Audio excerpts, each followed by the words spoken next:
I had a chance during the trip while Marcia was driving to read blogs from people, and what especially interested me in some of the blogs was their concern, especially people just getting into motorhoming, with emptying the tanks.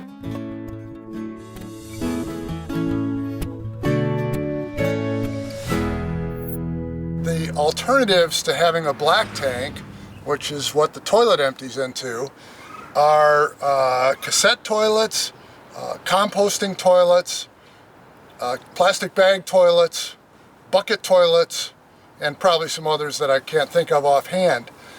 There are environmental reasons if you can totally compost, if you're full timing and you can really get the compost to mature, there are environmental benefits to that.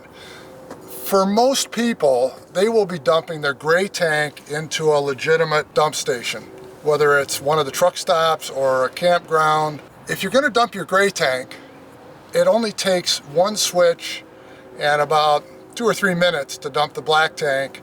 You don't have to reconnect, you don't have to do anything. And you know that it's going to be processed in the proper way. So anyway, I want to show you quickly how it is to empty the tanks in an advanced RV. First of all, if you look at the side of the advanced RV, and I've mentioned this before, there are no handles, no grills, no cutouts of any kind. And this was a definite design intent of ours. So when we have the door for the tanks and stuff, we just lift it up. There are magnets that attach to the side.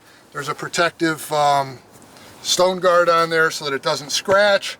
The only disadvantage of this system is that you may notice there are a few little places on here where the magnets are, where it picks up magnetic dust from the road. So once in a while you have to swipe that. So anyway, how do you drain this thing? Well, first thing you do is you take the hose, bring it out, and you take the lid off the dump station, put the hose in there, and there's a 1/4 turn ball valve. When it's this way, it's closed. When it's this way, it's open.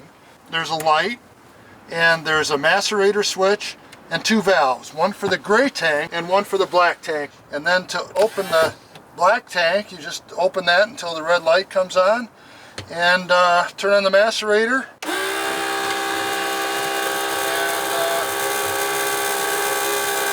Let it run until it's empty, and then you close the black tank and open the gray tank. Turn it on again, and until it's empty. It's no big deal, you're done. If you don't have a leveling system, you got most of the tanks empty. You do have a leveling system. You press the automatic control, and the pads come down on the opposite side and tilt the van over so that it lifts it up a little bit and tilts it to the tank drain side, so you can empty the tanks a little more fully. And then you just go up and hit the tanks again, and then you let them down. Dump the tanks, we make sure they're both closed, and we close the valve so that there's no dribble out the end. Sometimes I wipe the hose off, but often I just wrap it up and put the hose in the carrier and the valve in the carrier. This is what we call our utility station. There's a shower here with hot and cold running water, the fresh water intake, and on escape, and I think on all of our motorhomes, we have what's called autofill.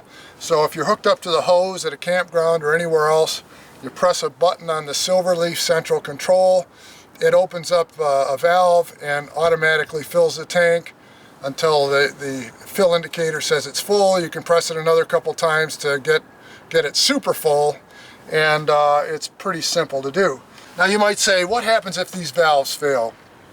There is a small Allen wrench attached to each of the valves, and there's a 1/4 turn manual open for the valves. So you can open the valves even if the electricity's failed or the valve fails. The other thing people ask is, well, what happens if the macerator fails? Well, you might be able to see here that there's a bayonet mount on the macerator, and we have this support is fairly loose, so you can rotate the macerator until these mounts are loose, push it back, and hook up a gravity hose to it. I had a macerator fail. It turned out to be a fuse on a trip a year or two ago, and I got the chance to see if that really works, and it does. It was at night. I did throw a piece of cardboard under the van, and Marcia timed me. It was less than 20 minutes to disconnect the macerator.